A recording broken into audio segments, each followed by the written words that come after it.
మొన్న 9వ తారీఖు నాడు ఛాంపియన్స్ ట్రోఫీ క్రికెట్ ఫైనల్లో మన టీమిండియాలు గెలిచాయి కదా. ఇక క్రికెట్ అభిమానుల సంబరాలు రోడ్ల మీద అలుగులు వారినాయి. దీపావళి పండుగప్పుడు డిసెంబర్ 31 అప్పుడు కాల్చినట్టు ధూమ్ ధామ్ అని పటాకులు కూడా కాల్చుకుంటా డ్యాన్సులు చేసుకుంటా ట్రాఫిక్ జాములు చేసిర్రు. కంట్రోల్ చేద్దామని వచ్చిన పోలీసు వాళ్ళనే కింద మీద చేసిర్రు. మన తానేమో కానీ గా మధ్యప్రదేశ్లోనైతే పోలీస్ కారు మీదకే రాలిసిరేసిర్రట. ఇక ఊకుంటారా? చూడురు ఏం చేసిర్రో పోలీసు వాళ్ళు. ఛాంపియన్స్ క్రికెట్ పోటీల టీమిండియా గెలుచుడేమో గాని మధ్యప్రదేశ్ రాష్ట్రం దేవాస్ సిటీ పోలీసులకు సుక్కలు చూపెట్టిరు అక్కడ యూత్ పిల్లగాళ్ళైతే. రోడ్ల మీద కిష్కింద కాండ ఏసుడే కాదు, ఆగబట్టి కంట్రోల్ చేద్దామని వచ్చిన పోలీసుల మీదకే మర్రబడి ఉరికిచ్చి పోలీసుల కారు మీదకే రాళ్లతో కొట్టిర్రు.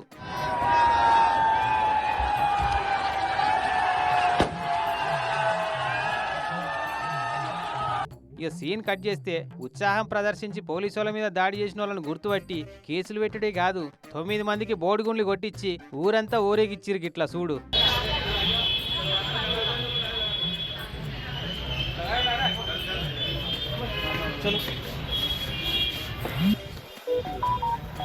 అయితే పోరగాలేదో తెలిసో తెలియక ఆవేశం మీద ఉత్సాహం ప్రదర్శించుడేమో గాని పోలీసు వాళ్ళు ప్రదర్శించిన ఈ అత్యుత్సాహమే ఇప్పుడు పెద్ద పంచాయతీ లేపుతుంది మధ్యప్రదేశ్లో.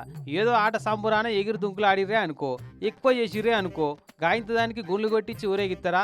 మా పోరగాళ్ళ పరువేం కావాలి, మా పరువేం కావాలని తల్లిదండ్రులంతా పోయి అక్కడ ఎమ్మెల్యే గాయత్రి రాజని కలిస్తే, అరే గిదేం తరీకా, పోలీసు వాళ్ళు చట్ట ప్రకారం కేసులు పెట్టాలి, శిక్షలేపియాలి గాని వెనకట ఊర్ల పంటి తప్పు చేసిన వాళ్ళకి గుండ్లు కొట్టించి సున్నం బొట్లు పెట్టి గాడిదల మీద ఊరేగించమని తీర్పులు ఇచ్చినట్టు గుండ్లు కొట్టించుడేంది, ఊరంతా ఊరేగించుడేంది అని గరమై అక్కడ ఎస్పీ గారిని అడిగితే ఇందుకు బాధ్యులైన పోలీసుల మీద కఠిన చర్యలు తీసుకుంటామని మాటిచ్చినట్టు సారు.